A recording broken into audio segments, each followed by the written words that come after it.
첫발은 이또의 흉부를 관통하였고 제2타는 흉복부에, 제3타는 좌측 복부에 박혔다. 세 발 모두 급소에 명중하였다.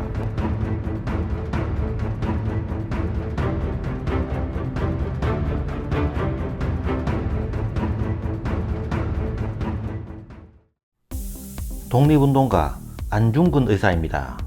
1879년에 태어나서 1910년 3월 26일까지 31세를 살았다. 안중근은 황해도 해주에서 아버지 진사 안태훈과 어머니 조마리아 사이에 3남 1녀 중 맏아들로 태어났다. 안중근은 태어날 때 검은 점 7개가 북두칠성같이 나있어서 칠성의 전기를 받았다 하여 아명을 응칠이라 하였고, 이 이름을 해외에 있을 때 많이 사용했다. 이후 장성하여서 부모님이 세상을 살면서 가볍지 말고 행실을 무겁고 바르게 하라는 뜻으로 중근이라 하였다. 할아버지 안인수는 해주 일대에서 미곡상을 경영하여 많은 재산을 축적했고, 안중근은 할아버지 덕분에 어렵지 않은 유년 시절을 보낼 수 있었다. 5세인 1884년 갑심정변 이후 개화당의 식객으로 있던 아버지가 죽임을 당할 위기에 놓이자 할아버지는 일가를 이끌고 황해도 신천군으로 피신했다. 이곳에서 아버지가 서당을 세웠는데 안중근은 그 서당에서 8, 9년간 한문을 익혔다. 안중근은 어린 시절부터 무술을 연마한 것으로 유명하다. 그는 사객의 명수로 불렸으며, 안중근의 아버지와 친분이 있던 김구는 안중근을 안씨 집안에 총 잘 쏘는 청년으로 묘사하였을 정도였다. 15세인 1894년 향반 김양섭의 딸로 1살 연상이던 김아려와 결혼한다. 그리고 그해 동학농민운동이 일어난다. 아버지 안태훈이 황해도 관찰사의 요청으로 삼포군을 조직해 농민군 진압작전을 펼칠 때 안중근 역시 동학군 토벌에 참가하였다. 이때 동학운동 황해도 접주였던 백범 김구를 아버지 안태훈이 보고한 적이 있는데, 이때 안중근은 백범과 인연을 맺는다. 16세인 1895년 천주교 학교에 입학하여 신학을 배웠다. 안중근의 집안은 성당 건축에 참여할 정도로 신앙심이 독실한 집안이었는데, 천주교 학교에 입학한 지 2년 뒤에는 토마스라는 세례명을 받았다. 그가 도마 안중근으로 불리게 된 것은 세례명 토마스에 기인한 것이다. 20세인 1899년 교회의 총대를 맡았다가 뒤에 만인계의 체표회사 사장으로 선임되어 교회 신자들과 함께 만인계의 어려운 일을 해결하는 등 수완을 발휘하였다.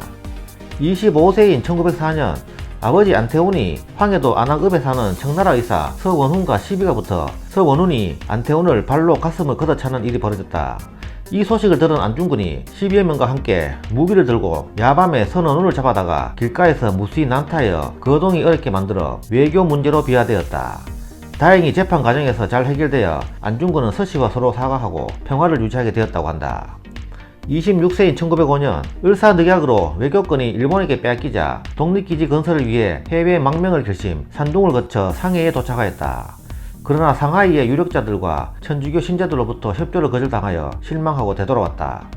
27세인 1906년 3월 안중근 가족들은 진남포 용정동으로 이사하였다. 28세인 1907년 서북학회에 가입하고 국채보상기성의 관서지부장이 되면서 국채보상운동에 적극 참가하였다. 석탄 강상 사업을 위해 안재호, 송병훈과 동업하여 삼합회를 설립하였다. 그러나 교육을 통해 깨달음이 필요하다고 판단하여 얼마 후 석탄 사업을 정리하고 전 재산을 투자하여 사몽학교를 설립하고 돈이학교를 인수했다. 그리고 안중근 자신도 교사가 되어 아이들을 가르쳤다. 같은 해 7월에 한일 신해박 체결 및 군대 해산에 따라 전국적으로 의병이 일어나자 그는 노선을 바꾸어 독립전쟁 준비가 필요하다는 생각으로 강원도에서 의병을 일으키는 데 가담하였다. 그 뒤 자신이 직접 국외에서 의병 부대를 창설하기 위해 블라디보스토크로 건너가서 계동청년회에 가입하고 곧 계동청년회 임시사찰에 선출되었다. 29세인 1908년 사령관 자격으로 100여 명의 부하들을 이끌고 국내 진공작전을 감행하면서 두만강을 건너 함경북도 경흥군에 있던 일본군 수비대를 기습 공격하는 등 야산에서 일본군과 교전하여 전과를 올렸다. 그러나 안중근의 주장으로 풀어준 일본군 포로의 밀고로 일본군의 기습 공격을 받게 되고 처참하게 패배하게 된다. 이후 의병들의 신임을 잃은 안중근은 블라디보스토크에 건너가 새로 의병을 일으키려 했으나 많은 사람들의 비판을 받고 부대는 곧 해체되었다. 30세인 1909년 2월 안중근은 러시아 연해주에서 김규룡 등 11명의 동기와 함께 일본의 주요 지도자들과 친일파 처단을 목적으로 하는 동의단지회를 결성하고 왼쪽 손에 무명지 한마디를 잘랐다. 안중근의 손바닥 도장은 이때부터 찍기 시작한 것이다. 이들은 각자의 무명지를 자르고 그 피로써 태극기에 대한독립 글자를 씀으로써 맹세를 다졌다. 그해 10월 19일 안중근은 이치곤의 집에 머물면서 이또의 만주 방면 시찰 소식을 듣고 우덕순 동지와 이또 처단 계획에 합의하였다. 10월 21일 블라디보스토크를 떠난 안중근 일행은 다음날 하얼빈에 도착하였다. 10월 26일 이또 히로부미가 러시아의 재무장관 코코우체프와 회담하기 위해 하얼빈으로 오고 있었다. 조도순, 우덕순, 유동아 3인은 체가구역에서, 안중근은 하얼빈역에서 각각 기다리고 있다가 이토가 탄 특별 열차가 역에 도착하면 거사하기로 하였다. 그러나 이또 히로부미의 일행을 태운 열차는 체가구역을 그냥 지나치고 하얼빈역에 정차하였다. 안중근은 아침 7시경 하얼빈역에 도착, 일본인으로 위장하고 기차역에 입장했다. 기차역에는 양국 순회를 환영하기 위해 일본인과 러시아인, 중국인들이 나와 있었고 신변 경호를 위해 러시아군 헌병 및 청군들이 경계를 서고 있었다. 드디어 이또 히로부미의 일행을 태운 특별 열차가 하얼빈역에 도착하고 9시 15분경 이또 일행이 모습을 드러내자 환영을 나온 군중들이 러시아 국기와 일장기를 흔들며 양국 순회를 환영했다. 이때까지만 해도 안중근은 이또의 얼굴을 알지 못하였다. 이를 그르치는가 라고 생각하는 순간 일부 군중이 이또의 이름을 부르자 백발의 남자가 뒤를 돌아보며 손을 흔들어주는 모습을 보고 백발의 노인이 바로 이또 히로부미임을 인식했다. 9시 30분 안중근은 러시아 의장대 사회를 마치고 열차로 돌아가던 이또 히로부미에게 세 발의 권총을 쏘았다. 첫 발은 이또의 흉부를 관통하였고 제2탄은 흉복부에, 제3탄은 좌측 복부에 박혔다. 세 발 모두 급소에 명중하였다. 이또는 결국 땅바닥에 쓰러졌고 안중근은 혹시 다른 사람이 이또일지도 모른다는 생각에 그를 보호하기 위해 나온 일부 일행에게도 네 발을 추가로 발포하여 중상을 입히고 총알 한 발을 남겼다. 이에 러시아 군인이 덮치자 권총을 떨어뜨리고 러시아 말로 꼬레야 우라를 3번 크게 외쳤다. 한편 이또 히로부미는 기차로 옮긴 지 30분 후인 10시에 바로 숨이 끊어졌고 동행했던 그의 손자가 이또 히로부미의 유언은 없다고 공식적으로 확인했다. 안중근은 러시아 헌병에게 체포된 후 러시아 검찰관의 예비신문에서 한국의용병 참모 중장이라고 자신을 밝혔다. 거사 동기에 대한 질문에 이또가 대한의 독립주권을 침탈한 원흉이며 동양평화의 교란자이므로 대한의용군 사령의 자격으로 총살한 것이지 안중근 개인의 자격으로 사살한 것이 아님을 밝혔다. 하얼빈은 청나라가 러시아에 임대해준 조계지이므로 러시아 내지는 청나라에서 조사 후 재판받는 게 맞았으나 안중근은 러시아 검찰 조사 도중 일제의 압력으로 11시 35분 일본 영사관을 거쳐 리순에 있는 일본 고등법원으로 송치되고 만다. 안중근은 자신을 일반 살인피고가 아닌 전쟁 포로로 취급하기를 주장하였다. 체가구역에 있던 동지들도 거사 직후 체포되어 우덕수는 징역 3년, 조도성과 유동하는 각각 징역 1년 6개월을 선고받았다. 안중근의 체포와 소감 소식이 접해지자 당시 국내외에서는 변호 모금 운동이 일어났고 안병창과 러시아인, 영국인뿐만 아니라 일본인까지 무료 변호를 자원했으나 일제는 일본인 미즈노 기타로와 가마타 세이지를 관선 변호사로 선임했다. 안중근은 모든 재판 과정에서 이또 히로부미를 죽인 이유 15가지를 당당히 밝히는 등 논리 정연하고 당당한 논술과 태도에 일본인 재판장과 검찰관들도 탐복하였다고 한다. 관선 변호인 미즈노는 안중근의 답변 태도에 감복해 그 범죄의 동기는 오해에서 나왔다고 할지라도 이또를 죽이지 않으면 한국은 독립할 수 없다는 조국에 대한 적성에서 나온 것은 의심할 여지가 없다고 변론하였다. 31세인 1910년 2월 14일 오전 10시 30분 안중근은 관동주 리순 관동도도포 지방법원에서 사형 선고를 받았다. 안중근은 수감 중에도 동양평화론을 저술하였으나 끝내 완성시키지 못했다.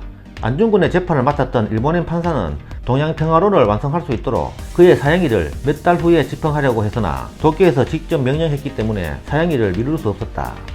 안중근은 리순 옥중에서 200여 점의 글씨를 남겼는데 이 가운데 유병한 것으로 보물 제569-2호인 1일 부독서 구중생형극이 동국대 박물관에 전시되어 있다.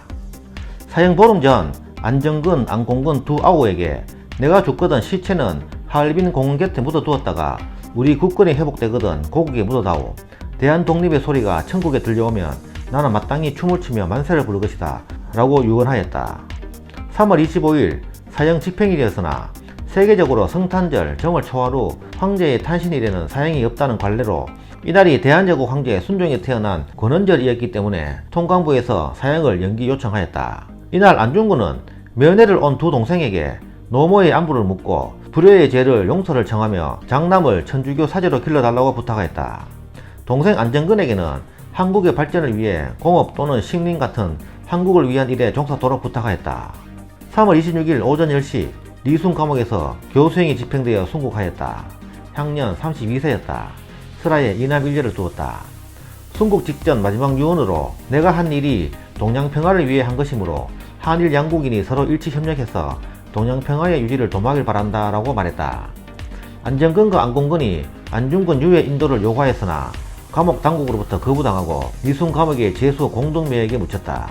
일제가 안중근의 정확한 매장지를 알려주지 않아 그의 매장지를 찾을 수 없었고 현재까지도 공식적으로는 유해가 묻힌 곳을 찾지 못하고 있다.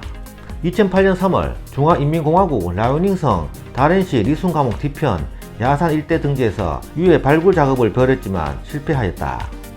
독실한 천주교 신자였던 안중근 의사가 이토 히로부미를 저격했다는 사실을 들은 로마의 대주교는 안중근의 신자 자격을 박탈하였다. 이로 인해 안중근은 살인자라는 이유로 가톨릭 신자로 인정받지 못하다가 김수환 추계경이 1993년 일제의 무력 침략 앞에서 독립전쟁을 수행하는 과정에서의 행위로 정당 방위이며 의거로 보아야 한다 라고 하며 안중근 의사의 행동이 더 큰 평화를 위한 노력이었음을 인정하고 마침내 2010년 공식적으로 다시 천주교의 품 안으로 들어졌다. 안중근의 장남 안문생은 7살 때 연해주에 피신해 있다가 일제에 의해 독이 든 과자를 먹고 복통을 호소하다 독살당하였다. 차남인 안준생은 이후 변절 1939년 이토 히로부미의 아들 이토 분키치에게 죽은 아버지의 죄를 내가 속죄하고 전력으로 보국의 정성을 다하고 싶다는 발언을 했고 이토 가문과의 화해란 명목으로 이토 히로부미를 모시는 사찰에서 이토 분키치에게 공개 사죄하기도 하였다. 이 일은 친일 매체에 의해 대대적으로 선전되었고 이에 분노한 김구에 의해 피살 위협을 받기도 하였다. 안준생은 한국전쟁 중이던 1951년 부산에서 피난 도중 44세의 폐결핵으로 숨졌다. 1962년에 대한민국 정부는 안중근 의사에게 건국훈장 대한민국장을 추서하였다. 안중근의 일생은 애국심으로 응집되었으며 안중근의 행동은 총칼을 앞세운 일제의 폭력적인 침략에 대한 살신의 한거였다. 그는 높은 애국심과 의거 이후에도 성인의 자세를 가지고 일제의 유혹을 뿌리친 진정한 애국자이다. 그는 한, 중, 일, 삼국이 독립을 유지하면서 서로 상부상조하는 길을 찾았고 이를 위해 서양의 제국주의를 막아야 한다고 주장했다. 이것은 이토 히로부미가 바라는 이웃 나라를 침략해 일본에 종속시키는 것이 평화이다 라는 사상과는 반대였고 자신이 바라는 평화를 위해 이토 히로부미를 사살한 것이다. 안중근에 관해 알려진 유명한 일화 중 잘못 알려진 일화도 있다. 안중근의 어머니 조 마리아가 보낸 편지인데 이 편지는 어느 문헌에도 근거가 없다. 2016년 안중근 평화연구원에서 위 편지 내용은 사료상에 근거가 없음을 공식적으로 확인하였다. 다만 동생인 안정근, 안공근이 면회를 했을 때 어머니가 지은 수의를 전달하고 사형 판결을 받는다면 깨끗이 죽어서 명문의 이름을 더럽히지 않도록 하라는 말을 전달했다고 한다. 일본 미야기현 구리하라시에 위치한 대림사절은 안중근을 기리고 있다. 이 절을 건립한 사람은 안중근과 친분이 있는 일본군 헌병이자 간수였던 치바 도시치로. 그는 안중근과 대화하면서 그에게 감화하였고 안중근은 사형당하기 전 유명한 글귀인 미국 헌신 군인 본분이란 글을 치바에게 써주었다. 이후 치바는 고향인 미야기로 돌아와서 안중근을 기리는 사찰을 세웠는데 안중근의 글은 안중근 탄생 100주년인 1979년에 치바의 유족들이 한국에 반환하였고 대신 이 글을 본뜬 비석을 절 내에 세웠다. 한국 전남 장흥군에도 안중근을 모시는 해동사라는 사당이 있다. 1955년에 지어진 사당으로 안중근 기념시설로는 최초, 사당으로는 전국적으로 유일하다. 해방 후인 1945년 김구는 독립운동의 3의사의 유해를 일본에서 찾아온 후 효창공원에 안장하였다. 그리고 추후 언젠가는 찾게 될 안중근의 묘자리도 만들어 두었다. 효창공원 내 안중근 의사의 가묘에는 3의사와 달리 비석이 없었으나 2019년 2월 비석을 세우고 아직까지 유해를 찾지 못하여 빈 무덤으로 혼백을 모시고자 한다는 내용의 글이 적혀있다. 지금까지 안중근 의사편이었습니다. 감사합니다.